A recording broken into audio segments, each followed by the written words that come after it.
మనం రోజూ పేపర్ తెరవగానే ఏం చూస్తాం? పెద్ద పెద్ద హెడింగ్స్, కొందరి ఫోటోలు. ఇంతకీ ఆ వార్తల వెనకసలు కథేంటి? ఆ కనిపించే ముఖాలు ఎవరివి? పదండి, ఈరోజు మన పత్రికల్లోని వార్తల పొరలు విడదీసి చూద్దాం. అసలు ఎవరి గొంతు వినిపిస్తుందో తెలుసుకుందాం. అవును, అసలు మనం రోజూ చదివే ఈ న్యూస్ పేపర్లు దేన్ని చూపిస్తున్నాయి? మన సమాజాన్ని ఉన్నది ఉన్నట్టుగా అద్దం పడుతున్నాయా? లేకపోతే కేవలం అధికారంలో ఉన్న కొద్దిమంది ప్రపంచాన్ని మాత్రమే మన కళ్ల ముందు ఉంచుతున్నాయా? ఇది చాలా ముఖ్యమైన ప్రశ్న. దీనికి సమాధానం వెతుకుదాం రండి. సరే, ఈ విషయాన్ని తేలిగ్గా అర్థం చేసుకోవడానికి ఒక సింపుల్ టెక్నిక్ వాడదాం. అదే న్యూస్ పిరమిడ్. ఈ పిరమిడ్ సహాయంతో వార్తల్ని ఎలా నిర్మిస్తున్నారో, అందులో ఎవరికి ఎంత ప్రాధాన్యత ఇస్తున్నారో చాలా స్పష్టంగా చూడొచ్చు. సో ముందుగా ఆ పిరమిడ్ పైకి వెళ్దాం. అంటే శిఖరాగ్రంలో ఎవరున్నారో రైట్. ఈ న్యూస్ పిరమిడ్లో టాప్లో అంటే శిఖరాగ్రంలో ఎవరున్నారు? వార్తల్లో సింహభాగం ఎవరికి దక్కుతోంది? ఒకసారి ఆలోచించండి. ఏ పేపర్ ఫ్రంట్ పేజీ చూసినా మనకు ఎక్కువగా ఏం కనిపిస్తుంది? అవే రాజకీయ నాయకుల ఫోటోలు, వాళ్ల ప్రకటనలు, ప్రభుత్వ నిర్ణయాలు. ఫలానా ఐపీఎస్ ఆఫీసర్ బదిలీ అయ్యారని, ప్రభుత్వం ఫలానా పాలసీ తెచ్చిందని. ఇలా మొత్తం వార్తలన్నీ వాళ్ల చుట్టూనే తిరుగుతున్నట్టనిపించట్లేదా? ఇప్పుడు ఈ నంబర్స్ చూడండి. షాకింగ్గా అనిపించొచ్చు. దాదాపు 85% వార్తల కవరేజ్ కేవలం రాజకీయ నాయకులు, ఉన్నత వర్గాల గురించే. అంటే మిగిలిన బీసీ, ఎస్సీ, ఎస్టీ మైనారిటీలందరికీ కేవలం 15% మాత్రమే. ఇంత పెద్ద గ్యాప్ ఉంటే ఇక మెజారిటీ ప్రజల గొంతుక ఎక్కడ వినిపిస్తుంది? వాళ్ల కథలు, వాళ్ల విజయాలు ఎవరికి తెలుస్తాయి? ఇది ఎంత పెద్ద ప్రభావం చూపిస్తోందో కదా. సో వార్తల్లోని మెయిన్ క్యారెక్టర్స్ ఎవరంటే లిస్ట్ చాలా సింపుల్. మన ముఖ్యమంత్రులు, ప్రధానమంత్రి, కేసీఆర్, చంద్రబాబు నాయుడు లాంటి పెద్ద పెద్ద రాజకీయ నాయకులు, లేదా హై లెవెల్ ఐపీఎస్ ఆఫీసర్లు, చివరికి అంతర్జాతీయ రాజకీయ నాయకులు. రోజూ పేపర్లో కనిపించేది వీళ్ళు. సరే, పిరమిడ్ టాప్లో ఎవరున్నారో చూశాం. మరి ఆ పిరమిడ్కి బేస్ అంటే పునాదిలాంటి సామాన్య ప్రజల సంగతేంటి?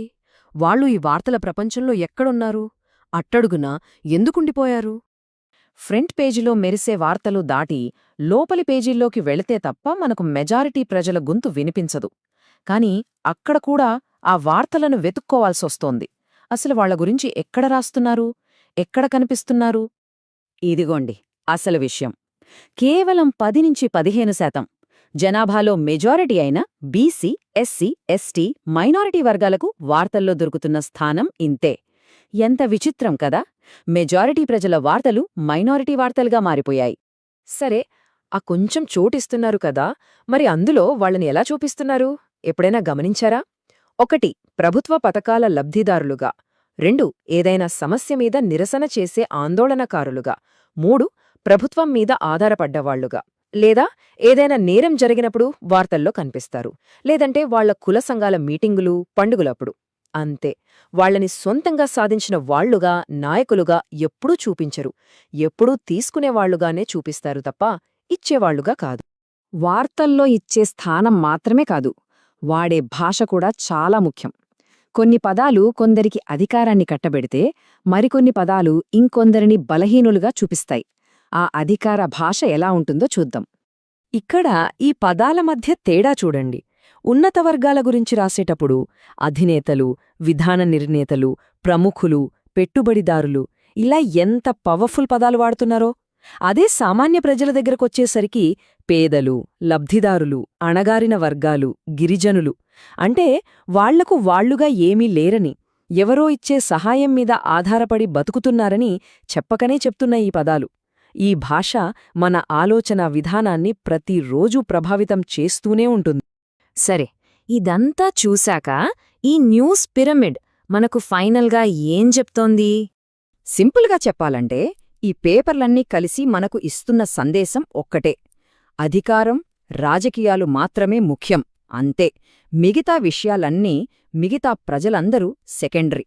వాళ్ల వార్తలు వచ్చినా అవి కేవలం సంక్షేమ పథకాల గురించో, సమస్యల గురించో ఉంటాయి తప్ప వాళ్లను దేశాన్ని నడిపించే భాగస్వాములుగా ఎప్పుడూ చూపించవు. అంటే మన న్యూస్ పిరమిడ్ ఇప్పుడు పూర్తయింది. ఒకసారి దీన్ని చూస్తే అసలు పిరమిడ్కి, ఈ న్యూస్ పిరమిడ్కి ఉన్న తేడా తెలుస్తుంది. సాధారణంగా పిరమిడ్కి బేస్ చాలా పెద్దగా ఉంటుంది, అక్కడ ఎక్కువ మంది ప్రజలుంటారు, పైకి వెళ్లే కొద్దీ తక్కువ మందుంటారు. కాని మన వార్తల పిరమిడ్ తలకిందులుగా ఉంది. పైనున్న కొద్దిమందే మొత్తం స్థలాన్ని ఆక్రమించేశారు. కింద ఉండాల్సిన మెజారిటీ ప్రజలు మాత్రం ఎక్కడో అంచులకు పరిమితమైపోయారు. ఇదే మన మీడియాలో కనిపిస్తున్న చిత్రం. ఈ మొత్తం విశ్లేషణ తర్వాత మన ముందు ఒక్కటే పెద్ద ప్రశ్న మిగిలింది. మన వార్తాపత్రికలు సమాజాన్ని ఉన్నది ఉన్నట్టుగా చూపిస్తున్నాయా, లేక అవి ఒక రకమైన సమాజాన్ని నిర్మిస్తున్నాయా? ఈ ప్రశ్న గురించి ఆలోచిస్తూ రేపటి పేపర్ చదివి చూడండి. అప్పుడు వార్తల వెనుకున్న అస్సలు కథలు మనకు మరింత బాగా అర్థమవుతాయి.